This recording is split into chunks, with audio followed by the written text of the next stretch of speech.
কারীম আল্লাহ এই আয়াতে কারিমাগুলো আল্লাহ পাক কেন তার দোস্ত, তার হাবিব, তার পয়গম্বর জনাবে মুহাম্মদুর রাসূলুল্লাহ সাল্লাল্লাহু আলাইহি ওয়া আলিহি ওয়াসাল্লামের উপর আল্লাহ কেন নাজিল করলেন? কোরআনুল কারীমের যেই কোনো আয়াতে কারিমা এবং কোরআনুল কারীমের যেই কোনো সূরা, যে কোনো ঘটনাকে কেন্দ্র করে আল্লাহ পাক নাজিল করেছেন, অবতীর্ণ করেছেন। কোরআনুল কারীমের ওই আয়াতে কারিমাগুলার ওই ঘটনাকে বলা হয় শানে নুজুল বা সবাবে নুজুল। আমার আল্লাহ এই আয়াতে কারিমাগুলো আল্লাহ পাক কেন নাজিল করলেন? নবী আলাইহিস সালাতু ওয়াস সালামের উপরে আমার আল্লাহ কোন ঘটনাকে কেন্দ্র করে আল্লাহ পাক নাজিল করলেন, অবতীর্ণ করলেন? এই প্রসঙ্গে আল্লামা ইমামে বুখারী রহমতুল্লাহি আলাইহি বুখারীর মধ্যে বড় চমৎকার করে লিখেছেন, নবী আলাইহিস সালাতু ওয়াস সালামের যখন ওয়াফাত হয়ে যাবে, আল্লাহর পয়গম্বর আলাইহিস সালাতু ওয়াস সালাম অসুস্থ হয়ে গেছে, অনেক অসুস্থ হয়ে গেছে। নবী আলাইহিস সালাতু ওয়াস সালাম এই দুনিয়ার থেকে বিদায় হয়ে যাবেন। আল্লাহর পয়গম্বর আলাইহির রহমা ঠিক নবী আলাইহিস সালাতু ওয়াস সালামের বিদায় হওয়ার আগ মুহূর্তে আল্লাহর পয়গম্বর আলাইহিস সালাতু ওয়াস সালামের সঙ্গে সাক্ষাৎ করার জন্য, রাসূলুল্লাহর সঙ্গে মোলাকাত করার জন্য কিছু মানুষ নবী আলাইহিস সালাতু ওয়াস সালামের সঙ্গে দেখা করার জন্য মদিনার বাহিরের এক রাষ্ট্র থেকে ওই মানুষগুলা তারা মদিনার দিকে রওনা হয়েছে। হাদিসের কিতাবের মধ্যে আসলেন এই মানুষগুলা কেন মদিনার দিকে রওনা হলেন, তাদের উদ্দেশ্যটা কি ছিল? নবী আলাইহিস সালাতু ওয়াস সালামের সাক্ষাৎ তারা চায়, আল্লাহর পয়গম্বর আলাইহিস সালাতু ওয়াস সালামের মুলাকাত তারা চায়। তাদের টার্গেটটা কি ছিল, তাদের উদ্দেশ্য কি ছিল? আমার ভাই আল্লামা ইমাম বুখারী রাহিমাহুল্লাহ লিখেন, যেই মানুষগুলা মদিনার দিকে রওনা হয়েছে নবী আলাইহিস সালাতু ওয়াস সালামের মুলাকাতের জন্য, দেখা আর সাক্ষাৎ করার জন্য, তাদের ওই জামাতের মধ্যে, তাদের ওই দলের মধ্যে, তাদের ওই পুরা জামাতের মধ্যে একজন ব্যক্তি ছিলেন, যেই মানুষটা ছিলেন পূর্বেকার জামানায় মহান রব্বে কারীম আল্লাহ পয়গম্বর মুসা কালিমুল্লাহ আলাইহিস সালাতু ওয়াস সালামকে যে তাওরাত কিতাবটা আল্লাহ পাক দান করেছেন, নাজিল করেছিলেন, ওই জামাতের মধ্যে, ওই দলের মধ্যে এক ব্যক্তি ছিলেন, যেই মানুষটা ছিলেন তাওরাতের হাফেজ। জোরে কোন সুবহানাল্লাহ। তাওরাতের একজন হাফেজ, তাওরাতের একজন আলেম ছিলেন। আর ওই ব্যক্তি, ওই মানুষটা তাওরাত কিতাবটা খুলা খুলা তিলাওয়াত করতে গিয়া, তাওরাত কিতাবটা পড়তে গিয়া, তাওরাত কিতাবটা মুতালা করতে গিয়া তাওরাতের মধ্যে একটা সংবাদ পাইলেন, মহান রব্বে কারীম আল্লাহ মক্কাতুল মুকাররমায় এমন একজন পয়গম্বর প্রেরণ করেছেন, এমন একজন নবী আল্লাহ পাক প্রেরণ করেছেন, যেই পয়গম্বরের চরিত্রটা এরকম হবে, যেই পয়গম্বরের আখলাকটা এরকম হবে, যেই পয়গম্বরের ধৈর্যটা এরকম হবে, যেই পয়গম্বরের আমানতদারিতা এরকম হবে, যেই পয়গম্বরের চুল মুবারক এরকম হবে, যেই পয়গম্বরের চেহারা মুবারক এরকম হবে, যেই পয়গম্বরের দাঁত মুবারক এরকম হবে। অর্থাৎ নবী আলাইহিস সালাতু ওয়াস সালামের পুরা অবয়বের কথাগুলা তাওরাত কিতাবের মধ্যে পাইছে। আর তাদের দিলের মধ্যে সংকল্প জেগেছে, তাদের দিলের মধ্যে আশা জাগছে, তাহলে ওই পয়গম্বরের সঙ্গে, ওই নবী আর রাসূলের সঙ্গে আমাদের সাক্ষাৎ করা দরকার, আমাদের মোলাকাত করা দরকার। সাক্ষাৎ আর মোলাকাত করে ওই নবীর ধৈর্য যাচাই করা দরকার, ওই নবীর চরিত্র যাচাই করা দরকার, ওই নবীর আখলাক যাচাই করা দরকার। এই মিশনটা সামনে নিয়ে ওই মানুষগুলা তারা দলবদ্ধ হয়ে, তারা জামাতবদ্ধ হয়ে, গোটা জামাত নিয়ে তারা মদিনার দিকে রওনা হয়েছে। জোরে কোন সুবহানাল্লাহ। কিন্তু ঘটনাক্রম মহান রব্বে কারীম আল্লাহ পাকের কারিশমা, ঘটনাক্রমে ওই মানুষগুলা মদিনার মধ্যে ঢোকার আগে, মদিনাতে প্রবেশ করার আগে নবী আলাইহিস সালাতু ওয়াস সালাম এই দুনিয়া থেকে আল্লাহর পয়গম্বরের বিদায় হয়ে গেছে, আল্লাহর পয়গম্বরের ওয়াফাত হয়ে গেছে। নবী আলাইহিস সালাতু ওয়াস সালাম রফিকে আলার ডাকে সাড়া দিয়া আল্লাহর পয়গম্বর পৃথিবীর থেকে চলে গেছে। এই মানুষগুলা যখন মদিনাতে ঢুকলেন, এই মানুষগুলা যখন মদিনাতে প্রবেশ করলেন, আমার ভাই আল্লামা ইমাম বুখারী বড় চমৎকার করে লিখছে, মদিনাতে ঢুইকা এই সংবাদটা যখন পাইলেন, তাদের দিলটা ভাঙা গেছে, তাদের দিলের মধ্যে একটা চোট লাগছে, ব্যথা পাইছে। আর তারা এই ভাঙা দিলটা নিয়ে তারা এই ব্যথিত দলটা নিয়ে এই পুরা জামাত তাদের আমির সহ তারা চলে গেছেন আম্মা জান হযরত আয়েশা সিদ্দিকার কাছে। জোরে কোন সুবহানাল্লাহ। আম্মা জান হযরত আয়েশা সিদ্দিকার কাছে গেলেন, নবী আলাইহিস সালাতু ওয়াস সালামের হুজরার পাশে দাঁড়ায় সালাম প্রদান করলেন। ভিতর থেকে আওয়াজ আসলেন, কে? আম্মা জান হযরত আয়েশাকে তারা বললেন, বহু দূর থেকে আমরা সফর করে আসছি, আমাদের একটা টার্গেট ছিল, আমাদের একটা চিন্তা ছিল, এই টার্গেটটা সামনে নিয়ে মদিনায় আসলাম। আর এসে যখন শুনলাম নবী আলাইহিস সালাতু ওয়াস সালামের ওয়াফাত হয়ে গেছে, আল্লাহর পয়গম্বর দুনিয়ার থেকে চলে গেছে, হে আম্মা জান আয়েশা, আপনার কাছে বিনয়ের সাথে একটা আরজি পেশ করতেছি, একটা মিনতি পেশ করতেছি। হে আম্মা জান আয়েশা, আমাদের পুরা জামাতকে, আমাদের পুরা দলকে আল্লাহর পয়গম্বর আলাইহিস সালাতু ওয়াস সালামের চরিত্র সম্পর্কে, নবী আলাইহিস সালাতু ওয়াস সালামের আখলাক সম্পর্কে, আল্লাহর পয়গম্বরের ধৈর্য সম্পর্কে, হে আম্মা জান আয়েশা, আমাদের সবাইকে আপনি লম্বা চূড়া একটু বয়ান করে শোনায় দেন। জোরে কোন সুবহানাল্লাহ। আরে মুসলমান বাবা, যুবক ভাই, খুব ভালো করে কথাগুলা দিল দিয়া বুঝবেন। সমস্ত মানুষগুলা যখন আম্মা জান হযরত আয়েশা সিদ্দিকাকে বললেন, নবী আলাইহিস সালাতু ওয়াস সালামের ধৈর্য সম্পর্কে আমাদেরকে একটু বয়ান করে শোনান। আরে মুসলমান যুবক ভাই, খুব ভালো করে প্রত্যেকটা কথা তোমরা দিল দিয়া বুঝবা। নবী আলাইহিস সালাতু ওয়াস সালামের চরিত্র সম্পর্কে জানতে চাইলেন, আল্লাহর পয়গম্বর আলাইহিস সালাতু ওয়াস সালামের এরকম আখলাক সম্পর্কে সমস্ত মানুষগুলা আম্মা জান আয়েশার কাছে বাবা তারা জানতে চাইলেন। আরে মুসলমান বাবা, কিতাবের মধ্যে লেখছে, হযরত আম্মা জান আয়েশা তখন ডাইকা বললেন, এরে লোক সকল শোনো, আল্লাহর পয়গম্বর আলাইহিস সালাতু ওয়াস সালামের ধৈর্য সম্পর্কে জানতে চাও, নবী আলাইহিস সালাতু ওয়াস সালামের আখলাক সম্পর্কে জানতে চাও, আল্লাহর পয়গম্বরের চরিত্র সম্পর্কে জানতে চাও। এরে মুসলমান বাবা, ইমাম বুখারী বড় চমৎকার করে লিখলেন, মহান নবী করিম আল্লাহ তার পয়গম্বরের চরিত্র সম্পর্কে কোরআনের মধ্যে নোট করে দিলেন। এরে মুসলমান বাবা, তখন আম্মা জান হযরত আয়েশা তাদেরকে জানায় দিলেন, কানা খুলুকুল কোরআন। আরে তোমরা কি কোরআনুল কারীমটা তিলাওয়াত করো নাই? এই কমপ্লিট কোরআনের মধ্যে আমার আল্লাহ পাক যা বয়ান করেছে, এই কমপ্লিট কোরআনের মধ্যে আমার আল্লাহ পাক যা নাজিল করেছে, এরে মুসলমান, অর্থাৎ সূরা ফাতিহা থেকে সূরা নাস পর্যন্ত এই কমপ্লিট কোরআনের মধ্যে রব্বি করিম আল্লাহ যা বয়ান করেছেন, যা বর্ণনা করেছেন, এরে মুসলমান বাবা, রব্বি করিম আল্লাহ পাক আমার আপনার পয়গম্বরের চরিত্র আর আখলাকের মধ্যে আমার আল্লাহ তা দান করছে। সুবহানাল্লাহ। অর্থাৎ নবী আলাইহিস সালাতু ওয়াস সালামের চরিত্র হলো কোরআন, রাসূলুল্লাহর আখলাক হলো কোরআন।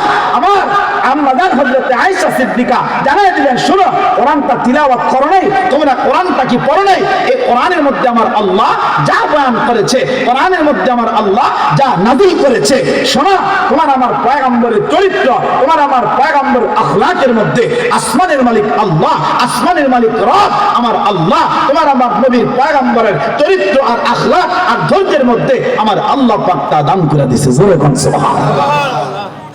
তাহলে বোঝা গেল কোরআনটা রাসূলুল্লাহর চরিত্র, কোরআনুল কারীমটা নবী আলাইহিস সালাতু ওয়াস সালাম। বুঝেন না আপনি কিছু? দাঁড়াইছেন, জানেন কোন প্রত্যেকদিন কথা কইতে এই মধ্যে কথা বলি। আমার ভাই দৈনন্দিন কথা বলতে, আরে বলছি রিভাইভ বাড়তে বুঝি না, আমি শ্বাস টাইনা নিতে পারতেছি না। এই কাজ আছে, আপনার মাইক তো ভালো হয় কই, আপনি সেটিং করেন, বোঝা না কিছু। প্রত্যেকদিন আমার কথা বলতে এভাবে এত শরীর শক্তি আমি কথা বলতে পারবো। রিভাইভ বাড়া, তোমার বলছি স্টেজে সাউন্ড দাও। তো বোঝা গেল যে মহান রব্বে কারীম আল্লাহ যে কোরআনটা নাযিল করছে, এই কোরআনটাই নবী আলাইহিস সালাতু ওয়াস সালামের আখলাক, এই কোরআনটাই রাসূলুল্লাহর চরিত্র, এই কোরআনটাই নবী আলাইহিস সালাতু ওয়াস সালামের ধৈর্য। আমার ভাই, মুসনাদে আহমদের মধ্যে আরেক হাদিস আসছে, নবী আলাইহিস সালাতু ওয়াস সালাম বলতেছেন, হে পৃথিবীর মানুষ শোনো। আম্মা জান হযরত আয়েশাকে আবার প্রশ্ন করলেন, হে আম্মা জান আয়েশা, আমরা জানতে চাই রাসূলুল্লাহর চরিত্র সম্পর্কে, রাসূলুল্লাহর আখলাক সম্পর্কে। আম্মা জান আয়েশা বললেন, শোনো, তোমরা জানতে চাও কেন? আরে কোরআনটা তিলাওয়াত করেছো আমার আল্লাহ কোরআনুল কারীমের 29 নম্বর পারার 2 নম্বর সূরার ভিতরে সূরা আল কালামের মধ্যে আমার আল্লাহ সার্টিফিকেট দিয়েছেন, আমার আল্লাহ দলিল পেশ করেছেন, আমার আল্লাহ জানায়া দিয়েছে, ওয়া ইন্নাকা লাআলা খুলুকিন আযীম। হে तमाम কায়নাতবাসীরা শোনো, হে तमाम পৃথিবীবাসী শোনো, নিশ্চয়ই আমি আল্লাহ আমার পয়গম্বরকে উত্তম চরিত্র উত্তম আখলাক দিয়া আমি আল্লাহ আমার পয়গম্বরকে এই জগৎবাসীর কাছে প্রেরণ করেছি। জোরে কোন সুবহানাল্লাহ। এখন আমি আপনাদেরকে একটা দৃষ্টান্ত দিই, আপনাদেরকে একটা উদাহরণ না দিলে আপনারা বুঝে আসবে না কথা। আমার ভাই নবী আলাইহিস সালাতু ওয়াস সালামের আখলাক আর চরিত্র যদি কোরআনতে হয়, এখন আমরা যেহেতু আল্লাহর পয়গম্বর আলাইহিস সালাতু ওয়াস সালামের উম্মত, আমি আপনি দাবি করছি আখিরি জামানার পয়গম্বরের উম্মত। এখন ভাই আমি আপনি নবী আলাইহিস সালাতু ওয়াস সালামের উম্মত হওয়ার জন্য কোনো দরখাস্ত করি নাই, উম্মত হওয়ার জন্য একটা বারের জন্য আল্লাহর কাছে ফরিয়াদ করি নাই। এরপর আসমানের মালিক আল্লাহ, এরপর আসমানের মালিক রব আমাকে আপনাকে নবী আলাইহিস সালাতু ওয়াস সালামের উম্মত করে এই জমিনের মধ্যে পাঠাইছে। ও যুবক ভাই, কেমন একজন পয়গম্বর পাইছো? ও যুবক ভাই, কেমন একজন নবী পাইছো? জানো তোমার পয়গম্বরের চরিত্র কেমন? জানো তোমার পয়গম্বরের আখলাক কেমন? আমার ভাই হাদিসের একটা কিতাব আছে ইমাম বুখারী রাহমাতুল্লাহ আলাইহি, যেটা লিখেছেন তার নাম বুখারী শরীফ। এই বুখারী শরীফের 344 নম্বর হাদিস। আমার ভাই এই হাদিসের ব্যাখ্যায় সিরাতের একটা কিতাব আছে, যে কিতাবের নাম সুওয়ারুম মিন হায়াতিস সাহাবা। এই কিতাবের মধ্যে ডক্টর আব্দুর রহমান রহমতুল্লাহি আলাইহি নবী আলাইহিস সালাতু ওয়াস সালামের চরিত্রের একটা উপমা টানছে, আল্লাহর পয়গম্বরের আখলাকের একটা উপমা টানছে। আমার আল্লাহ কেমন একজন নবী দিয়েছেন, আমার আল্লাহ কেমন একজন পয়গম্বর দিয়েছে। এ যুবক ভাই, আমার অল্প সময়ের কথাগুলা কলিজা দিয়া বুঝবা, আমার অল্প সময়ের কথাগুলা দিল দিয়া বুঝবা। আল্লাহ পাক কেমন একজন পয়গম্বর তোমাকে পাঠাইছে, কেমন একজন পয়গম্বর তোমাদের কাছে পাঠাইছে, কেমন একজন পয়গম্বর উম্মত তোমাকে বানাইছে। আমার ভাই সুওয়ারুম মিন হায়াতিস সাহাবা এই কিতাবের মধ্যে লেখছে নবী আলাইহিস সালাতু ওয়াস সালামকে আমার আল্লাহ যখন রিসালাতের দায়িত্ব দান করলেন, সূরা আল কাউসারের তাফসীরের মধ্যে আল্লামা জাস্টিস তাকি ওসমানী হাফিজাহুল্লাহ উনি ওনার কিতাবের মধ্যে তাফসীরের মধ্যে লেখছে যে আমার আল্লাহ যখন রাসূলুল্লাহকে রিসালাতের দায়িত্ব দান করলেন, আর নবী আলাইহিস সালাতু ওয়াস সালাম রিসালাতের দায়িত্বটা পাওয়ার পরে আমার আপনার পয়গম্বর মক্কার প্রত্যেকটা অলিতে গলিতে, আমার আপনার পয়গম্বর মক্কার প্রত্যেকটা রাস্তাঘাটে, আমার আপনার পয়গম্বর মক্কার প্রত্যেকটা বাজারের মধ্যে ঢুইকা ঢুইকা নবী আলাইহিস সালাতু ওয়াস সালাম এক কথা বলতে আরম্ভ করলেন, ইয়া আইয়ুহান নাস, হে দুনিয়ার লোক সকল, ইয়া আইয়ুহান নাস, হে লোক সকল, কুলু লা ইলাহা ইল্লাল্লাহ, তোমরা এই কথা বলো লা ইলাহা ইল্লাল্লাহ। এই কথা স্বীকৃতি দ্বারা জিবা আল্লাহ ছাড়া আর কোনো মাবুদ নাই, আল্লাহ ছাড়া আর কোনো উপাস্য নাই, আল্লাহ ছাড়া আর কোনো ইলাহ নাই। এতটুকু কথার স্বীকৃতি দিবা, আমার আল্লাহ তোমাদেরকে কামিয়াবির জিন্দেগি দান করবে। জোরে কোন সুবহানাল্লাহ। আরে মুসলমান বাবা, যুবক ভাই, খুব ভালো করে কথাগুলা দিল দিয়া বুঝবেন। নবী আলাইহিস সালাতু ওয়াস সালাম যখন বাবা কালিমার দাওয়াতটা দিতে আরম্ভ করলেন, আমার আপনার পয়গম্বর যখন বাবা বারবার ঘুরা ঘুরা মানুষদেরকে যখন আল্লাহ একজন এটা বুঝাইতে আরম্ভ করলেন, আরে মুসলমান বাবা, মক্কার বেঈমানগুলো রাসূলুল্লাহর কালিমা পড়ে না, নবী আলাইহিস সালাতু ওয়াস সালামের দাওয়াতগুলো গ্রহণ করে না। আরে মুসলমান বাবা, দাওয়াত তো তারা গ্রহণ করে না, কালিমার মালা তো তারা গলার মধ্যে লাগায় না। এরপর নবী আলাইহিস সালাতু ওয়াস সালাম তো এই মানুষগুলো অত্যাচার আরম্ভ করলেন। আল্লাহর পয়গম্বর আলাইহিস সালাতু ওয়াস সালামের উপর অত্যাচারের স্টিম রুলার জারি করে দিলেন, রাসূলুল্লাহর সাহাবীদেরকে অত্যাচার আরম্ভ করলেন। এরে মুসলমান বাবা, শুধু অত্যাচার করেছে এরকম নয়, সিরাতের কিতাবের মধ্যে লেখছে বাবা নবী আলাইহিস সালাতু ওয়াস সালামকে ওই সময় মক্কার বেঈমানগুলা, ওই সময় মক্কার কাফিরগুলা বাবা আল্লাহর পয়গম্বরকে তারা পাগল বলে গালি দিছে। নবী আলাইহিস সালাতু ওয়াস সালামকে তারা ধর্ম ত্যাগী বললেন, আল্লাহর পয়গম্বরকে তারা সন্ত্রাস বললেন। এরে মুসলমান বাবা, আল্লাহর পয়গম্বর তাদেরকে জাহান্নাম থেকে বাঁচাইতে চায়, নবী আলাইহিস সালাতু ওয়াস সালাম তাদেরকে জান্নাতের রাস্তার মধ্যে উঠাইতে চায়। আর ওই মানুষগুলা রাসূলুল্লাহকে পাগল বলে গালি দেয়, ওই মানুষগুলা নবী আলাইহিস সালাতু ওয়াস সালামকে ধর্ম ত্যাগী বললেন। এরে মুসলমান বাবা, সিরাতের কিতাবের মধ্যে আসছে নবী আলাইহিস সালাতু ওয়াস সালামকে তখন মক্কার বেঈমানগুলা গালি দেয়, মক্কার বেঈমানগুলো অপমান করে, মক্কার বেঈমানগুলো সন্ত্রাস বলে রাসূলকে গালি দেয়।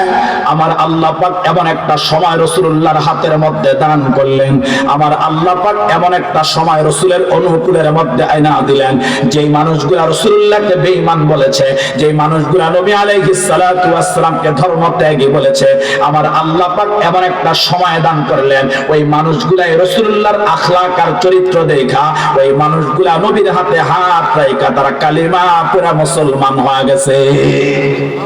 নবী আলাইহিস সালাতু ওয়াস সালামের হাতে হাত রেখে তারা কালিমা পড়ে মুসলমান। এরে মুসলমান, ছোট্ট একটা উদাহরণ আমি আপনাদেরকে দেই। সিরাতের কিতাব সুওয়ারুম মিন হায়াতিস সাহাবা, এই কিতাবের মধ্যে লেখছে বাবা আল্লাহর পয়গম্বর আলাইহিস সালাতু ওয়াস সালাম কোন একটা সফরের মধ্যে বের হয়ে গেছে। নবী আলাইহিস সালাতু ওয়াস সালামের সঙ্গে অনেক সাহাবায়ে কেরাম, আল্লাহর পয়গম্বর আলাইহিস সালাতু ওয়াস সালাম বের হয়ে গেলেন। এরে মুসলমান, লম্বা চড়া সফর করলেন, কয়েকদিনের সফর হয়ে গেলেন। হঠাৎ করে সাহাবীদের মধ্যে এরকম পানির সংকট দেখা দিলেন। সাহাবীদের মধ্যে বাবা যে পানিগুলা বিদ্যমান ছিল, তাদের মস্কের মধ্যে যে পানিগুলা ছিল, কিতাবের মধ্যে লেখছে বাবা সাহাবীদের মধ্যে পানির সংকট দেখা দিয়েছে, তাদের কাছে জমানো পানিগুলা শেষ হয়ে গেছে। সমস্ত সাহাবায়ে কেরাম নবী আলাইহিস সালাতু ওয়াস সালামের কাছে গেলেন, আল্লাহর পয়গম্বরকে ডাইকা বললেন, ওগো আল্লাহর পয়গম্বর, আমাদের কাছে যে পানি বিদ্যমান ছিল পানি তো শেষ হয়ে গেল। নবী গো, এখন আপনি আমাদের জন্য পানির ব্যবস্থা করেন, আপনি আমাদের জন্য পানির ব্যবস্থা করেন। এবার পয়গম্বর ডাইকা বললেন, সাহাবীরা আমার, তোমরা এলাকার মধ্যে তালাশ করো, দেখো কোথায় পানি পাওয়া যায়, যেই জায়গার মধ্যে পানি পাইবা ওই জায়গা থেকে পানি সংরক্ষণ করে আনো। আর সাহাবীরা এরকম পানি সংরক্ষণ করে আইনা প্রত্যেকে তোমরা তোমাদের পিপাসা নিবারণ করো। সুবহানাল্লাহ। মুসলমান বাবা, এবার সাহাবায়ে কেরাম এলাকার মধ্যে তালাশ করা আরম্ভ করলেন। রাসূলুল্লাহর সাহাবীরা খোঁজা আরম্ভ করলেন, কিন্তু মুসলমান কোথাও কারো পানি পায় না, কোথাও পানি তালাশ করে পায় না। আবার সাহাবায়ে কেরাম নবী আলাইহিস সালাতু ওয়াস সালামের কাছে আসলেন, আল্লাহর পয়গম্বরকে ডাইকা বললেন, পয়গম্বর আপনি পাঠাইলেন, আমরা তো পানি তালাশ করে পাই না, আপনি পাঠাইলেন কোথাও তো পানি সংরক্ষণ করতে পারলাম না। ওগো আল্লাহর পয়গম্বর, রব্বকে আমার কাছে নুসরাত চান, আল্লাহর কাছে আমাদের জন্য সাহায্য চান। এরে মুসলমান বাবা, সাহাবীদের পানির তৃষ্ণা দেখা নবী আলাইহিস সালাতু ওয়াস সালামের কলজার মধ্যে, আল্লাহর পয়গম্বরের দিলের মধ্যে এরকম মায়া হয়ে গেছে। নবী আলাইহিস সালাতু ওয়াস সালাম তখন একজন সাহাবীকে ডাকলেন, যেই সাহাবীটার নাম হযরত আলী ইবনে আবি তালিব রাদিয়াল্লাহু তাআলা আনহু। একই তো সাহাবী, আবার আমার আপনার পয়গম্বরের মেয়ের জামাতা, তার নাম হযরত আলী। সুবহানাল্লাহ। আলীকে ডাকলেন, নিজের মেয়ের জামাতা আলীকে ডাকলেন, আবার সাহাবী, আবার খায়বার বিজেতা, এত মাকামল একজন সাহাবী তাকে ডাকলেন। এবার ডাইকা নবী আলাইহিস সালাতু ওয়াস সালাম কে, আলী, যেহেতু পানির সংকট দেখা দিয়েছে, পানি যেহেতু নাই, হে আলী শোনো, যাও তুমি এবং তোমার সঙ্গে এই সাহাবীকে দিয়ে দিলাম, যাও তোমরা এলাকার মধ্যে তন্ন করে তালাশ করো, যেখানে তোমরা পানি পাও ওখান থেকে পানি আমার সামনে হাজির করবা। যদি এলাকার মধ্যে না পাও, হে আলী শোনো, মেইন রোডের মধ্যে চলে যাইবা, মেইন রাস্তার মধ্যে চলে যাইবা, আর ওখানে গিয়া এরকম যদি কাউকে যদি সাওয়ারির মধ্যে আরোহণ করে আসতে দেখো, আর তাকে থামাইয়া জিজ্ঞেস করবা তার কাছে পানি আছে কিনা। আলী, যদি কোন ব্যক্তির কাছে পানি পাও, ওই ব্যক্তিকে ধইরা ওই ব্যক্তিকে এরকম বুঝায়া আমি পয়গম্বরের দরবারের মধ্যে হাজির করবা। জোরে কোন সুবহানাল্লাহ। আরে মুসলমান বাবা, খুব ভালো করে কথা আমরা দিল দিয়ে বুঝবেন। নবী আলাইহিস সালাতু ওয়াস সালামের সাহাবী হযরত আলী, এরে মুসলমান বাবা, উনি অন্য এক সাহাবীকে নিয়ে এলাকার মধ্যে বের হয়ে গেলেন। বাবা এলাকার মধ্যে তালাশ করতেছে, কোথাও তো হযরত আলী পানি পায় না। এরে মুসলমান, এলাকা ডিঙ্গাবার মেইন রোডের মধ্যে চলে গেছে, মেইন রাস্তার মধ্যে চলে গেছে, লম্বা চূড়া সময় হযরত আলী দাঁড়ায় আছে। এরে মুসলমান বাবা, কোথায় থেকে তো কোনো মানুষকে আসতে দেখা যায় না, তাহলে কি নবী আলাইহিস সালাতু ওয়াস সালাম বললেন পানি কি পাইব না? বাবা হাদিসের মধ্যে লেখছে হযরত আলী লম্বা চূড়া সময় সাহাবী কিনা দাঁড়ায় আছে। হঠাৎ করে হযরত আলী সামনের দিকে যখন তাকাইলেন, সামনের দিকে তাকাইয়া দেখতেছে, আরে মুসলমান বাবা, একটা উটের মধ্যে সওয়ার হইয়া একটা নারী এরকম তাদের দিকে অগ্রসর হইতেছে। এবার হযরত আলী তো এরকম বাবা তার দিলটা তো বড় শান্ত হয়ে গেছে, হযরত আলীর দিলের মধ্যে বাবা একটু আনন্দ পাওয়া গেছে। এই বুঝি আমরা লোক পেয়ে গেলাম, কিন্তু লোক পাইছে ঠিক, কিন্তু মানুষটা মহিলা।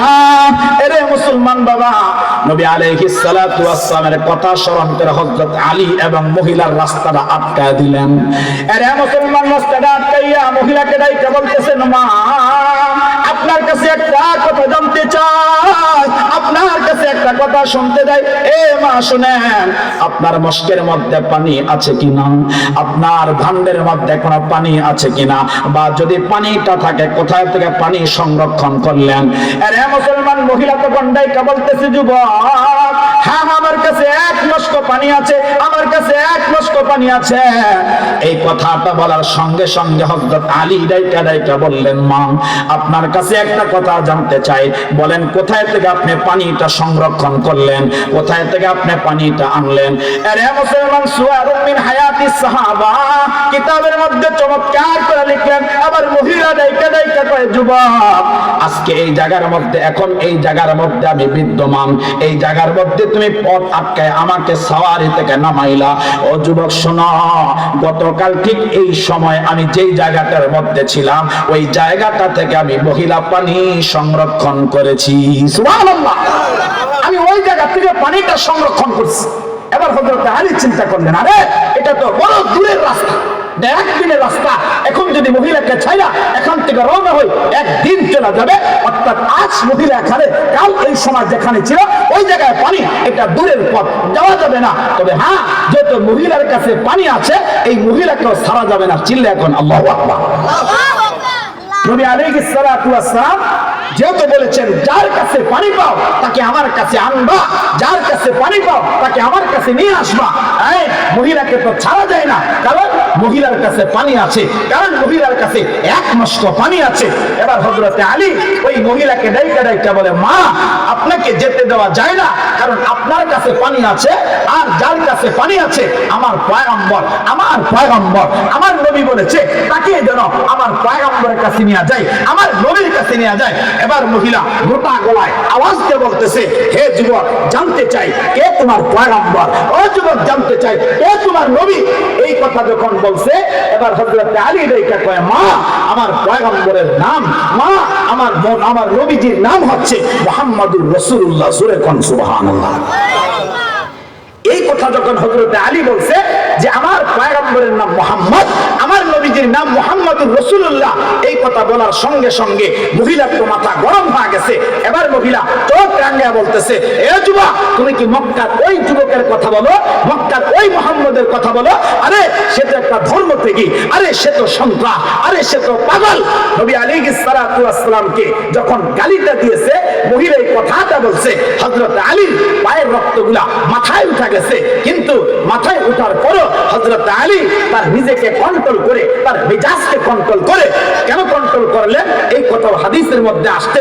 কারণ এখন যদি মহিলাকে কিছু বলা হয়, এখন যদি মহিলাকে কোনো কথা বলা হয়, তাহলে তো মহিলা আমাদের সঙ্গে যাবে না। আরে তার কাছে পানি আছে, রাগ করা যায় না, নিজের রাগকে দমন করে, নিজের রাগকে গুস্সাকে পানি বানায়। এবার হযরত আলী বলছে, মা আপনি যত কিছু বলেন, যতই বাহানা করেন না কেন, আপনার কাছে পানি আছে, বরং আপনাকে আমি আমার পয়গম্বরের কাছে হাজির করবই। জোরে কোন সুবহানাল্লাহ। আরে মুসলমান বাবা, খুব ভালো করে কথাগুলা দিল দিয়া বুঝবেন। হযরত আলী যখন বললেন আপনাকে তো ছাড়া যায় না, কারণ আপনার কাছে পানি আছে, ছাড়লে তো আমরা আর পানি পাবো না। বাবা কিতাবের মধ্যে বাবা চমৎকার করে লিখলেন, এই কথা বলার সঙ্গে সঙ্গে আবার মহিলার কণ্ঠটা একেবারে নরম হয়ে গেছে। এবার মহিলা চোখের পানি কান্না আরম্ভ করছে, আর ডাইকা বলতেছে, যুবক আমাকে ছেড়ে দাও, আমাকে যাইতে দাও, আমার পথ আটকাইবা না। কারণ যুবক শোনা, আমাকে যদি মুহাম্মদের দরবারের মধ্যে নিয়ে যাও, তাহলে মুহাম্মদ তো আমাকে হত্যা করে ফেলবে, মুহাম্মদ তো আমাকে মারা ফেলবে। মুসলমান দেখেন, কাফেরদের দিলের মধ্যে নবী আলাইহিস সালাতু ওয়াস সালামের ব্যাপারে বাবা ওই সময় কেমন ধারণাটা ছিল।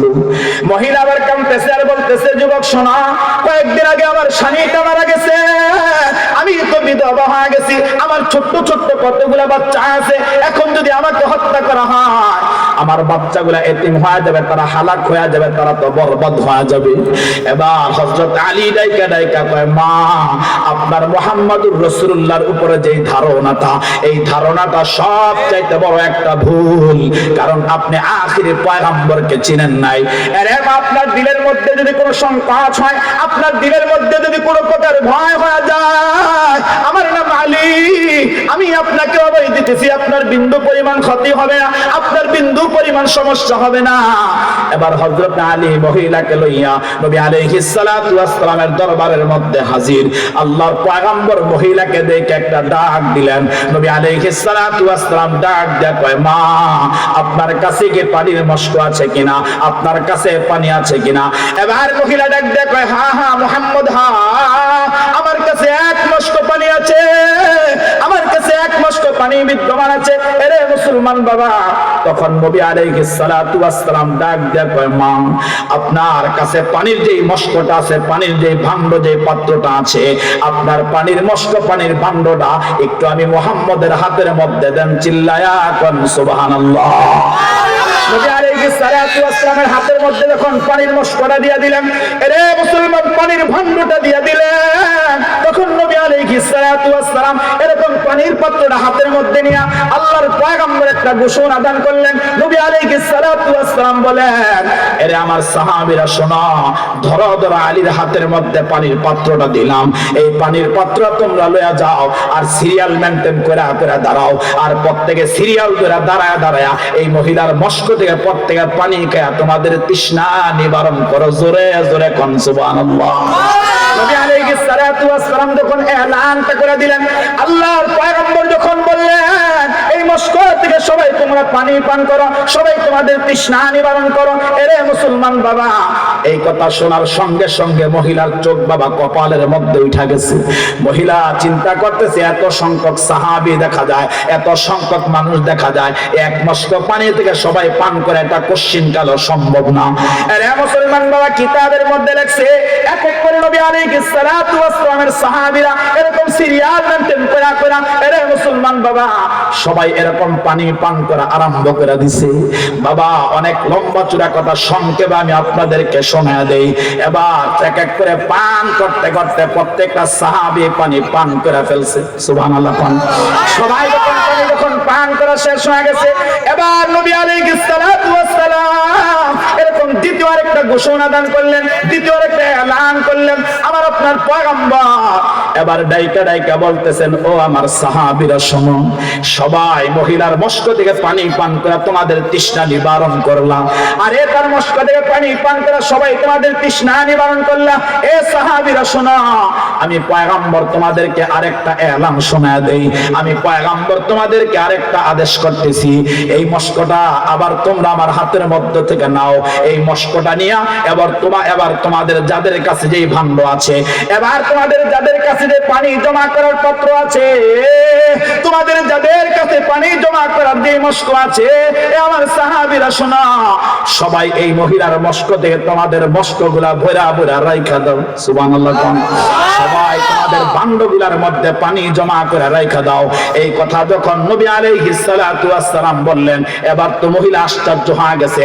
আরে মুহাম্মদ তো সাধারণ কোন মানুষ নয়, আরে মুহাম্মদ তো সাধারণ কোন মানুষ নয়। এবার একটু তার দিমাগটা চেঞ্জ হয়, এবার মহিলা বলতেছে এরকম ভাবে, তার দিল দিয়া কল্পনা করতেছে, আরে সে সাধারণ মানুষ নয়। ওই মহিলা দিল দিয়া বলতেছে, আসলে মুহাম্মদ একটা জাদুকর।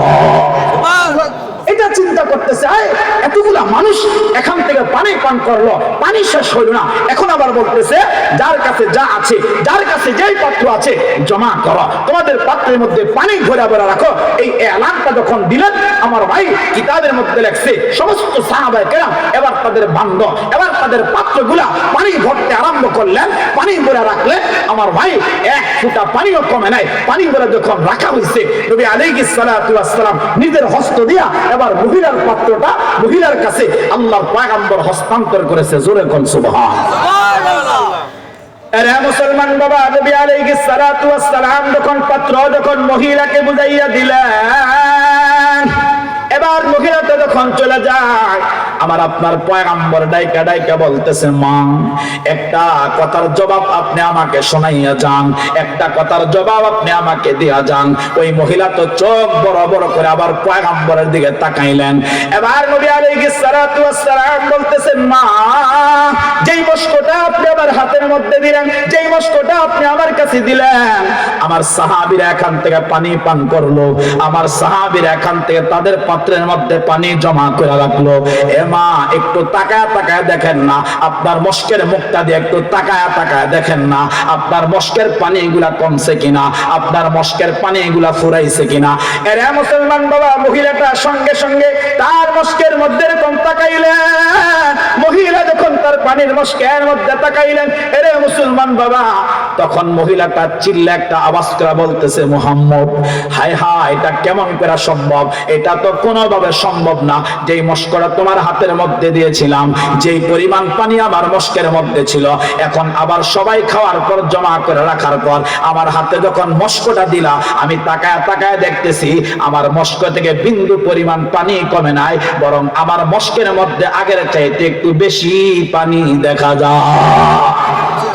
আরে মুসলমান বাবা, নবী আলাইহিস সালাতু ওয়াস সালাম মহিলাকে এবার বলতেছে, চলে যান। মহিলা যখন সওয়ারির মধ্যে আরোহণ করবে, এরে মুসলমান বাবা, এবার পয়গম্বর সমস্ত সাহাবায়ে কেরামকে ডাইকা ডাইকা বললেন, ও আমার সাহাবীরা, আমি একটা চাদর বিছায়া দিলাম, এবার চাদরের মধ্যে মহিলার জন্য কিছু উপঢৌকন দান করো, এই মহিলার জন্য কিছু পুরস্কার দান করো। কিতাবের মধ্যে লেখছে বাবা, সমস্ত সাহাবায়ে কেরাম অল্প অল্প দেওয়া আরম্ভ করলেন। নবী আলাইহিস সালাতু ওয়াস সালামের সাহাবীরা দিতে আরম্ভ করলেন। এরে মুসলমান বাবা, এরকম জমা হইতে হইতে কিতাবের মধ্যে লিখলেন, এরকম জমা হইতে হইতে আবার তাকায় দেখতেছে ওই মহিলাকে যে পুরস্কারটা দান করবে, আমার আপনার পয়গম্বর তাকায় দেখে, বললাম অল্প জমা করতে, আর এখন তাকায় দেখতেছি মহিলার জন্য উপহারের গাঁটটি এরকম হয়ে গেছে, গাঁটটি হয়ে গেছে। এবার নবী বলেন, সাহাবীরা, এই গাঁটটি মহিলার সওয়ারির মধ্যে উঠায় দাও। নবী আলাইহিস সালাতু ওয়াস সালাম যখন উঠায় দিলেন, আর মহিলাটা চিন্তা করে, আরে তিনি তো সাধারণ মানব নয়, তিনি তো সাধারণ কোন মানুষ নয়। যতই জাদু করে বলি, যতই ধর্ম ত্যাগী বলি, যতই সন্ত্রাস বলি, তবে হ্যাঁ, আমার দিল এটা সাক্ষ্য দেয়, আমার দিল এটা বিশ্বাস হয়, তিনি সাধারণ কোন মানুষ নয়, তবে আমার দিল সাক্ষী দেয় তিনি আল্লাহ পাকের আখিরি পয়গম্বর। জোরে কোন সুবহানাল্লাহ। নবী আলাইহিস সালাতু ওয়াস সালামকে এরকম দিল দিয়া ভাবতে ভাবতে এবার মহিলা চলে যায়। আমার ভাই কিতাবের মধ্যে লেখছে, মহিলা যেই জায়গা থেকে হযরত আলী তাকে আনছে, ওই জায়গাতে যখন গেছে, তিনি তো একটা কাফেলার সঙ্গে ছিলেন, ওই কাফেলা লম্বা পথ অতিক্রম করে ওই জায়গাতে হাজির। এবার হাজির হওয়ার পরে আমার ভাই সমস্ত কাফেলার মানুষ দায়িত্ব বলে, কি ব্যাপার, তুমি আমাদের একদিনের রাস্তা আগে ছিলা, এত পিছনে পড়লা, কারণটা কি? মহিলা পুরা কারুগুজারি শোনাইলেন, পুরা ওয়াকিয়া শোনাইলেন। এবার পুরা কাফেলার মানুষ বলে, আরে তুমি তো মুহাম্মদুর রাসূলুল্লাহর চরিত্র দেখেছ, তুমি তো তার আখলাক দেখেছ, তুমি তো তার ব্যবহার দেখেছ। আমাদের মনে চায় তার আখলাক দেখি, তার ব্যবহার দেখি, তার চরিত্র দেখি। আমার ভাই কিতাবের মধ্যে লেখছে, পুরা কাফেলা নিয়া নবী আলাইহিস সালাতু ওয়াস সালামের দরবারের মধ্যে হাজির। আল্লাহর পয়গম্বর সালাম দিলেন, তারাও রাসূলুল্লাহকে সালাম দিলেন। এবার নবীর চরিত্র দেখলেন, নবীর আখলাক দেখলেন, নবীর কথা বলার মাধুর্যতা দেখলেন, নবী আলাইহিস সালাতু ওয়াস সালামের ব্যবহার দেখলেন। এবার পুরা জামাতের সমস্ত মানুষগুলা এক বাক্যে বলে উঠলেন, ও মুহাম্মদ, এতদিন মনে করেছি তুমি ধর্ম ত্যাগী, এতদিন মনে করেছি তুমি সন্ত্রাস, এতদিন মনে করেছি তুমি জাদুকর, তবে হ্যাঁ, তোমার এই চরিত্র, তোমার এই আখলাক, তোমার এই ব্যবহার, তোমার এই ধৈর্য, এটাই দালালত করে, এটাই প্রমাণ করে তুমি দুনিয়ার সাধারণ মানুষ নয়, তুমি কোনো জাদুকর নয়, তুমি কোনো ধর্ম ত্যাগী নয়। আমাদের বিশ্বাস হয়ে গেছে তুমি আল্লাহ পাকের আখিরি পয়গম্বর। ও মুহাম্মদ, আর বেঈমান থাকতে চাই না, আর কাফের থাকতে চাই না। আমরা পুরা টিম, আমরা পুরা জামাত তোমার হাতের মধ্যে হাত দিলাম। এই মুহূর্তে আমাদের সবাইকে কালিমা পড়ায় মুসলমান বানায় দেন। চিল্লা এখন সুবহানাল্লাহ। যুবক, এটাই তোমার আমার পয়গম্বরের চরিত্র, এটাই তোমার আমার পয়গম্বরের আখলাক, এটাই তোমার আমার পয়গম্বরের ধৈর্য। আজ আমাদের চরিত্র দেখলে আরে মানুষ ভালো হবে দূরের কথা, আমাদের আখলাক দেখলে মানুষ ভালো হবে দূরের কথা, আমাদের ব্যবহার দেখলে মানুষ ভালো হবে দূরের কথা, বরঞ্চ বর্তমানে এখন মুসলমানের চরিত্র দেখা, মুসলমানের আখলাক দেখা, মুসলমানের ধৈর্য দেখা আমার ভাই এখন ইহুদি আর খ্রিস্টানেরা বিদুর্মীরা মুসলমানের চরিত্র দেখা তারা এখন হাসি তামাশা করে। কথা কয় না ঠিক না? ঠিক একটু কথা কম লাগবো তো, কথা কম দরকার আছে না? জবানটা দিচ্ছেন কে? কথা কয় না কে? আমার তো প্রত্যেকদিন কথা বলতে হয়, যদি আপনারা একটু আমার সাথে হেল্প না করেন, সহযোগিতা না করেন, তাহলে আমার জন্য কষ্ট হবে। তোমার ভাই যেহেতু কোরআনুল কারীমটা নবী আলাইহিস সালাতু ওয়াস সালামের চরিত্র আর আখলাক যা কোরআনে আছে তা নবীর চরিত্রের মধ্যে আছে। এখন আমি আপনাদের কাছে একটা কথা জানতে চাই, চিল্লায়া আমার একটা কথার জবাব দেন, চিল্লায়া আমার একটা কথার জবাব দিবেন। আওয়াজ করে বলেন তো ভাই, পুরা কমপ্লিট কোরআনটা যদি নবী আলাইহিস সালাতু ওয়াস সালামের চরিত্র হয়, আখলাক হয়, এখন নবীর উম্মত হওয়ার পরে নবীর উম্মত হিসাবে বলেন তো আমাদের প্রত্যেকের মাঝে নবী আলাইহিস সালাতু ওয়াস সালামের ওই আখলাক, ওই চরিত্র, ওই ধৈর্য বলেন তো আমাদের প্রত্যেকের মাঝে থাকা দরকার আছে না নাই? কথা বলেন না, আছে না নাই? আমার ভাই আমি যে আয়াতে কারিমাগুলো তিলাওয়াত করেছি, হয়তো সম্ভবত লম্বা তাকরীরের সময় হবে না, লম্বাভাবে কথা বলার সময় হবে না, তবে সংক্ষিপ্ত ভাবে আমি আয়াতে কারিমাগুলো তরজমা করে এরপরে ইনশাআল্লাহ আমি আপনাদের থেকে বিদায় নিব। আমার ভাই এই সূরা আল মুমিনুনের যে 11টি আয়াতে কারিমা আছে, এগুলাই নবীজির চরিত্র, এগুলাই নবীজির আখলাক, এগুলাই নবীজির ধৈর্য। আমার ভাই যেহেতু এগুলা আমার আপনার পয়গম্বরের চরিত্র, পয়গম্বরের আখলাক, উম্মত হিসাবে আমার ভাই নবী আলাইহিস সালাতু ওয়াস সালামের ওই চরিত্রগুলা বলেন তো আমাদের প্রত্যেকের মাঝে থাকা দরকার আছে না নাই? আছে। কথা বলেন, কথা বলেন, আছে না নাই? আমার ভাই আল্লাহ পাক রব্বুল আলামিন এই সূরার মধ্যে 7টা কোয়ালিটি বয়ান করছে, এই সূরার মধ্যে 7টা গুণ বয়ান করছে, 7টা সিফত বয়ান করছে। এই 7টা কোয়ালিটি, এই 7টা গুণ যার মধ্যে পাওয়া যাবে ওই মানুষটাই নবী আলাইহিস সালাতু ওয়াস সালামের চরিত্র ধারণ করেছে, ওই মানুষটাই প্রকৃত ঈমানওয়ালা, ওই মানুষটাই প্রকৃত মুমিন। আর এই গুণ যারা তার সিনার মধ্যে ধারণ করবে আমার আল্লাহ 11 নম্বর আয়াতে কারিমার শেষ অংশে আমার আল্লাহ বলতেছেন এই মানুষগুলাকে আমি আল্লাহ আমার জান্নাতুল ফিরদাউসের মালিক আমি আল্লাহ পাক তাদেরকে বানায় দেব। জোরে কোন সুবহানাল্লাহ। 10 মিনিট। আচ্ছা আমার ভাই 1 নম্বরে আমার আল্লাহ প্রথম আয়াতে কারিমার মধ্যে আমার আল্লাহ পাক 2টা শব্দ ব্যবহার করছে। 1 নম্বর শব্দ আমার আল্লাহ বলেন কদ আফলাহা, 2 নম্বর শব্দ আমার আল্লাহ ব্যবহার করলেন আল মুমিনুন। অর্থাৎ এই পুরা আয়াতে কারিমা তরজমা আয়াতে কারিমার অর্থ হলো আমার আল্লাহ বলতেছেন নিশ্চয়ই নিশ্চয়ই আমার ভাই আমার আল্লাহ দায়িকা বলতেছেন কদ আফলাহাল মুমিনুন, নিশ্চয়ই আমি আল্লাহ ঘোষণা করতেছি নিশ্চয়ই মুমিনরা সফল। এখন আপনাদের কাছে জানতে চাই বলেন তো সফল কারা? মুমিন কারা? কথা বলে কারা? এখানে যারা আছেন আমরা সবাই মুমিন তো? কয় না আমরা সবাই মুমিন তো? সবাই মুসলমান তো? সবাই ঈমানদার তো? হ্যাঁ ঈমানদার, সবাই ঈমানদার। তবে আমাদের ঈমানের মধ্যে বেজাল আছে, আমাদের ঈমানের মধ্যে বেজাল আছে। কেমন বেজাল? আমাদের দেশে আমি অনেক সময় এরকম উদাহরণ দিতে গিয়ে কথাগুলা বলি যে আমাদের সমাজে, আমাদের রাষ্ট্রে, আমাদের দেশে এরকম অনেক মানুষ আছে দেখবেন এরকম 1 ওয়াক্ত নামাজও পড়ে না, নামাজের সাথে কোনো সম্পর্ক তার নাই, নবী আলাইহিস সালাতু ওয়াস সালামের সুন্নাহর সাথে কোনো সম্পর্ক তার নাই, আল্লাহ পাকের হুকুমের সাথে কোনো সম্পর্ক তার নাই। এরপর ইমাম সাহেব যদি নামাজের ওয়াজ করে, মসজিদের খতিব যদি নামাজের বয়ান করে, তখন দেখবেন ওই জালিম গুলা তার সিনার মধ্যে হাত মাইরা মেরে বলে হুজুর নামাজের ওয়াজ যতই করেন না কেন, হুজুর নামাজের বয়ান যতই করেন না কেন, আমি নামাজ পড়ি না, তাতে কি হয়েছে? নামাজ পড়ি না ঠিক আছে, কিন্তু এরপর আমার ঈমানটা ঠিক আছে। এরকম কিছু জালেম আমাদের সমাজের মধ্যে আছে না নাই? কথা বলতে হবে, আছে না নাই? আচ্ছা বলেন যেই মানুষটা নামাজ পড়ে না, যার জিন্দেগিতে নামাজ নাই, বলেন তার ঈমান আসেনি? কথা বলেন আরে তার ঈমান আসেনি? আমি যে হাদিস তিলাওয়াত করেছি এই হাদিস তার দলিল, এই হাদিস তার প্রমাণ। রাসূলুল্লাহ বলেছে 1 ওয়াক্ত ওয়াক্ত নামাজ যদি কেউ ইচ্ছাকৃত ছেড়ে দেয়, এক ওয়াক্ত নামাজ যদি কেউ হেলায় ফেলা ছেড়ে দেয়, আল্লাহর পয়গম্বর বলে সে যেন ইসলাম থেকে খারিজ হয়ে যায়, ইসলাম থেকে বের হয়ে যায়। তাহলে আমার ভাই, ঈমানওয়ালা হতে গেলে বলেন তো আমাদের প্রত্যেকের নামাজ দরকার আছে না নাই? কথা বলতে হবে, আছে না নাই?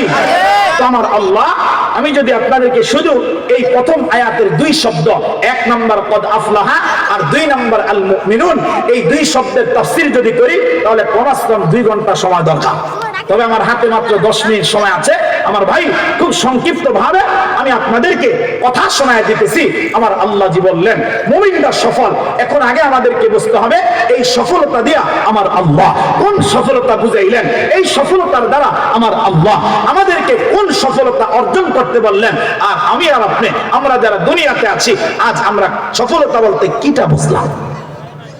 আচ্ছা আপনারা বলেন তো, যেহেতু আমি তো আপনাদের পুরান মানুষ, যারা আমার পরে আসবেন অনেক বড় বড় আলেম, আজকে আমার পরে আরো 2 জন বড় বড় আলেম যারা বাংলাদেশের উল্লেখযোগ্য আলোচক, প্রধান আলোচক যিনি মুফতি মাহদি হাসান আল আমিন, উনি উত্তরা বাইতুস সালাম জামি মসজিদের সম্মানিত খতিব। এরপর আর একজন আছেন, অত্যন্ত চমৎকার আলোচনা আপনাদেরকে শোনাবেন, হযরত মাওলানা মুফতি মুজাহিদুল ইসলাম সাহেব নেত্রকোনা। উনি আপনাদের কাছে ওনারা বিস্তারিত কথা আপনাদেরকে শোনাইবেন। তবে আমি যেহেতু পুরান মানুষ, আমি আমার সময়টা ওনাদেরকে দিয়া আমি অল্প সময়ের মধ্যে বিদায় নেব ইনশাআল্লাহ। তো আমার ভাই, আল্লাহ কোন সফলতা বুঝাইলেন? আচ্ছা বলেন তো, আমরা এখানে যারা আছি, আপনাদের হারবাই এলাকা, আপনাদের কোদালি এলাকা, আপনাদের পদহারবাই, যদি আমরা মোটামুটি পুবাইল গাজীপুর ধরি, বলেন তো এলাকার ভিতরে মসজিদ আছে না নাই? কথা বলেন। এখন মসজিদের মধ্যে দৈনিক 5 ওয়াক্ত নামাজের আজান হয় কি হয় না? 5 ওয়াক্ত নামাজের আগে ইকামত হয় কি হয় না? আমার ভাই খুব ভালো করে বুঝবেন, 5 ওয়াক্ত নামাজের আজানের মধ্যে আমি কামরুজ্জামানকে আমার রব 5 বার ডাকতেছে, হে কামরুজ্জামান হাইয়া আলাস সালাহ, আসো কল্যাণের দিকে আসো। আবার আমাকে ডাকছে, হে কামরুজ্জামান শোনো, হাইয়া আলাল ফালাহ, আসো তুমি সফলতার দিকে আসো। আমার ভাই, আমার আল্লাহ নামাজের সফলতার দিকে ডাকলেন। আর আমি আপনি আজকে এই সফলতার দ্বারা কোন সফলতা বুঝলাম? আমার ভাই, আমি ব্যক্তিগতভাবে 7টা তাফসীরের কিতাবের মধ্যে পাইছি, তাফসীর বয়ানুল কোরআন, তাফসীর মারিফুল কোরআন, তাফসীর রুহুল মাআনি, তাফসীর ইবনে কাসির, তাফসীর কুরতুবী, 6টা তাফসীরের মধ্যে আসছে একটা মানুষ কখন তার নিজেকে সফল ভাবতে পারবে, একটা মানুষ কখন তার নিজেকে সফল মানুষ হিসাবে পরিচয় দিতে পারবে। আমার আল্লাহ বড় চমৎকার করে কোরআনুল কারীমের তাফসীরের মধ্যে বলেছে, একটা মানুষ যখন তার মায়ের পেট থেকে দুনিয়াতে পদার্পণ করবেন, আর মায়ের পেট থেকে দুনিয়াতে আসার পরে ওই মানুষটার জিন্দেগীর সব চাহিদা পূরণ হবে। ওই মানুষটার জীবনে কোনো অসুস্থতা থাকবে না, কোনো রোগ ব্যাধি থাকবে না, তার দিলের ভিতরে কোনো অশান্তি থাকবে না, কোনো শত্রু থাকবে না। আমার ভাই, অর্থাৎ যার জিন্দেগীর সমস্ত চাহিদা পুরা পূরণ হবে, আমার আল্লাহ চমৎকার করে বলে ওই মানুষটাই আমি আল্লাহ পাকের আদালতে সফল। জোরে কোন সুবহানাল্লাহ। এখন এই দৃষ্টিকোণ থেকে যদি আমরা আলোচনা করি, তাহলে আরে আমরা কেন, আল্লাহ পাক আদম সফিউল্লাহ থেকে আমার আপনার পয়গম্বর পর্যন্ত যত নবী আলাইহিস সালাতু ওয়াস সালামকে দুনিয়া প্রেরণ করেছে, আমার ভাই কোন নবী আলাইহিস সালাতু ওয়াস সালামকে আমার আল্লাহ এই জমিনের মধ্যে সফলতা দেয় নাই। আমার আল্লাহ এই জমিনের মধ্যে সফলতার মালা দেয় নাই। আপনারা আমার একটা কথার জবাব দেন তো, আদম থেকে নিয়ে আমার আপনার পয়গম্বর পর্যন্ত এই জমিনের মধ্যে আল্লাহ যত নবী রাসূল পাঠাইছে, আওয়াজ করে বলেন তো, পৃথিবীতে আসার পরে নবীদের দুঃখ এবং কষ্ট বলেন তো ছিল কি ছিল না? নবীরা শত্রুর সম্মুখীন হয়েছে কি হয় নাই? নবীরা অসুস্থ হয়েছে কি হয় নাই? তাহলে বুঝা গেল নবীদেরকে আল্লাহ পাক রব্বুল আলামিন সফলতার জিন্দেগি দেয় নাই। আমার ভাই, আমার আপনার পয়গম্বর মুহাম্মদুর রাসূলুল্লাহ, ওনার জিন্দেগির একটা আকাঙ্ক্ষা ছিল, একটা আশা ছিল। রাসূলুল্লাহ সারা জীবনের আশা যে আমি আমার একজন প্রিয় চাচা যার নাম আবু তালেব, আমার চাচা যেন কালিমা পড়া মুসলমান হয়। এখন আপনাদের জানা থাকলে বলেন তো, রাসূলুল্লাহর চাচাকে দাওয়াত দিয়েছে, এরপর আবু তালেব বলেন তো কালিমা পড়া মুসলমান হয়েছে? জোরে কানা হয়েছে? আরে মুসলমান বাবা, যুবক ভাই, খুব ভালো করে কথাগুলা দিল দিয়া বুঝবেন। মুসলমান বাবা, নবী আলাইহিস সালাতু ওয়াস সালামের সারা জিন্দেগীর একটা আকাঙ্ক্ষা, আমার আপনার পয়গম্বরের সারা জিন্দেগীর একটা আশা ছিল বাবা তার চাচাটা যেন কালিমা পড়া মুসলমান হয়ে যায়। আরে মুসলমান বাবা, নবী আলাইহিস সালাতু ওয়াস সালাম বারংবার তার চাচাকে দাওয়াত প্রদান করলেন, বারংবার বললেন চাচা একটা বার শুধু আপনি জবানটা দিয়া বলেন না লা ইলাহা ইল্লাল্লাহ। চাচা এতটুকু কথা বলবেন, আমার আল্লাহ পাক আপনাকে কামিয়াবের জিন্দেগি দান করে দিবে। আরে মুসলমান বাবা, তো দাওয়াতটা দিলেন, কিন্তু আবু তালেব কালিমা পড়া মুসলমান হয় না। মুসলমান বাবা, যেদিন আবু তালেব দুনিয়ার থেকে বিদায় হয়ে যাবে তার অন্তিম মুহূর্ত আরম্ভ হয়ে গেলেন। বাবা আবু তালেবের সাকরাত আরম্ভ হয়ে গেছে। আমার আপনার পয়গম্বর তার চাচার মাথার কাছে বসলেন। নবী আলাইহিস সালাতু ওয়াস সালাম মাথার কাছে বসে ডাক দিলেন চাচা। পয়গম্বর কাঁদতেছে আর ডাক দিয়ে বললেন চাচা এত মহব্বত আপনি আমায় করেন, ও চাচা এত ভালো আপনি আমাকে বাসেন, বাহিরে সর্ব অবস্থায় আমাকে শেল্টার দিয়ে রাখলেন। চাচা আজকে দুনিয়ার থেকে আপনি বিদায় হয়ে যাবেন, আপনার তো সাকরাত আরম্ভ হয়ে গেছে। এ চাচা আপনার কাছে আমার একটা অনুরোধ, আপনার কাছে আমার একটা চাওয়া, সারাটা জীবন বললাম কালিমা পড়েন, সারাটা জীবন বললাম কালিমা পড়েন। চাচা আজকে শেষ মুহূর্তে আমি আপনার কাছে পয়গামটা আনলাম। চাচা পুরা কালিমাটা আপনার পড়া দরকার নাই, পুরা কালিমার স্বীকৃতি আপনার দেওয়া দরকার নাই। ও চাচা একটা বার শুধু জবানটা দিয়ে বলেন লা ইলাহা ইল্লাল্লাহ। এতটুকু কথা শুধু জবানটা দিয়ে বলেন আল্লাহ ছাড়া কোনো মাবুদ নাই, এতটুকু কথা বলেন আল্লাহ ছাড়া কোনো উপাস্য নাই। এরে মুসলমান বাবা, নবী আলাইহিস সালাতু ওয়াস সালাম চমৎকার একটা পুরস্কারের ঘোষণা ওই সময় আবু তালেবকে দিলেন। বাবা ইমাম মুসলিম বড় চমৎকার করে হাদিসটা বয়ান করেছে। এরে মুসলমান, সিরাতে মুগলতায়ের মধ্যে আসছে আবু তালেব তখনও কালিমা পড়েন না, আবু তালেব তখন কালিমা পড়েন না। নবী আলাইহিস সালাতু ওয়াস সালাম বললেন চাচা একটা বার শুধু আপনি যদি কালিমার মালাটা গলার মধ্যে লাগান, আমি মুহাম্মদ আপনাকে অভয় দিলাম, কথা দিলাম, আমার আল্লাহ পাক যেদিন কিয়ামতের ময়দানটা কায়েম করবে, আমার আল্লাহ পাক যেদিন হাকিম হয়ে বিচারের আদালতের মধ্যে বসবেন, আমার আল্লাহ যেদিন কহার রূপ ধারণ করবে, ও চাচা আপনাকে কথা দান করলাম ওই বিপদের মুহূর্তে, ওই সংকটপূর্ণ মুহূর্তে আমি মুহাম্মদ আপনাকে কথা দিতেছি চাচা যদি আপনি কালিমার মালাটা গলার মধ্যে লাগান, ওই বিপদের মুহূর্তে আমি আল্লাহর কাছে সুপারিশ করে আপনি আবু তালেব চাচাকে আল্লাহর জান্নাতের মালিক বানায়া দিব। এরে মুসলমানের পর কিন্তু আবু তালেব কালিমা পড়ে নাই। নবী আলাইহিস সালাতু ওয়াস সালাম কাঁদতেছিলেন, আল্লাহর পয়গম্বর আলাইহিস সালাতু ওয়াস সালাম হাউমাত করে কাঁদেন। এরে মুসলমান বাবা, আল্লাহ পাক রব্বুল আলামিনের দিলের মধ্যে বড় মায়া হয়ে গেছে। হায় হায় আমার দোস্ত, আমার পয়গম্বর, আমার বন্ধুটা এইভাবে কান্না করতেছে। এরে মুসলমান, সাথে সাথে নবী আলাইহিস সালাতু ওয়াস সালামের কাছে আমার আল্লাহ হযরত জিবরাইলকে আমার আল্লাহ পাক পাঠিয়ে দিলেন। আমার আল্লাহ সাধারণ কোন কথা দিয়ে পাঠান নাই, সাধারণ কোন বিধান দিয়ে পাঠান নাই। এরে মুসলমান বাবা, আল্লাহ পাক রব্বুল আলামিন হযরত জিবরাইল আলাইহিস সালাতু ওয়াস সালামকে আল্লাহ পাক ওই সময় সূরাতুল কসসের 56 নম্বর আয়াতে কারিমা দিয়ে আমার আল্লাহ পাক প্রেরণ করলেন। নবী আলাইহিস সালাতু ওয়াস সালামকে জানায় দিলেন পয়গম্বর ইন্নাকা লা তাহদি মান আহবাবতা ওয়ালাকিন্নাল্লাহ ইয়াহদি মান ইয়াশা। ও পয়গম্বর শুনেন, আপনি যাকে পছন্দ করেন তাকে হেদায়েত দিতে পারবেন না, আপনি যাকে চান তাকে হেদায়েত দিতে পারবেন না, আপনি যাকে পছন্দ করবেন তাকে হেদায়েত দিতে পারবেন না। এখন আপনারা আওয়াজ করে বলেন তো বাবা, হেদায়েতের একমাত্র মালিক কে? আর মহব্বত করে আওয়াজ করে বলতে হবে বাবা কে? হেদায়েতের মালিক একমাত্র আমার আল্লাহ।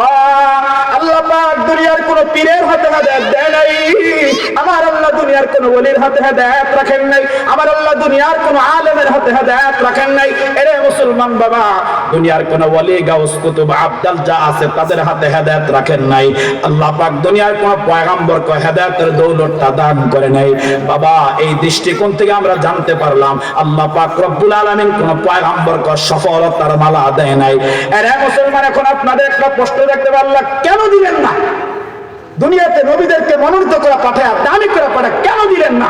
এই প্রশ্নটা আমাদের প্রত্যেকের জাগে। তবে হ্যাঁ, এই প্রশ্নের জবাব দিতে গিয়া তাফসীরে মারিফুল কোরআনের ভিতরে আল্লামা মুফতি শফি সাহেব রাহমাতুল্লাহি আলাইহি চমৎকার করে ব্যাখ্যা লিখেছেন কেন আমার আল্লাহ দিলেন না, কেন। আচ্ছা আপনারা বলেন তো, এই দুনিয়াটা স্থায়ী নাকি দুনিয়াটা অস্থায়ী? আপনারা আওয়াজ শুনবেন না কতক্ষণ, বলেন না দুনিয়া স্থায়ী না অস্থায়ী? আমার ভাই, দুনিয়া অস্থায়ী। এই দুনিয়ার হায়াত একবার শুরু হয়েছে, আবার শেষ হওয়ার আশঙ্কা বলেন তো আছে না নাই? কিন্তু আখিরাত একবার শুরু হয়েছে, আর পশ্চিম কেন বলেন তো আখিরাতের হায়াতটা শেষ হবে? কথা কেন হবে? আমার আল্লাহ তাফসীরে মারিফুল কোরআনের মধ্যে বলেছে, যদি আমার আল্লাহ বলে ও গোলাম, আমি আল্লাহ যদি দুনিয়ায় তোর সফলতার মালাটা দেই, দুনিয়ায় যদি সফলতাটা দিয়ে দেয়, ও বান্দা সফলতা শেষ হয়ে যাবে, দিলেই তো ফুরে যাবে। তবে বান্দা এমন একটা জায়গায় আমার আল্লাহ সূরা আরাফের 49 নম্বর আয়াতে কারিমাতে আমার আল্লাহ চমৎকার করে একটা দলিল পেশ করেছে। আমি আল্লাহ এমন জায়গায় সফলতা তৈরি করে রাখছি, সফলতা বানায় রাখছি, সফলতা রিজার্ভ করে রাখছি।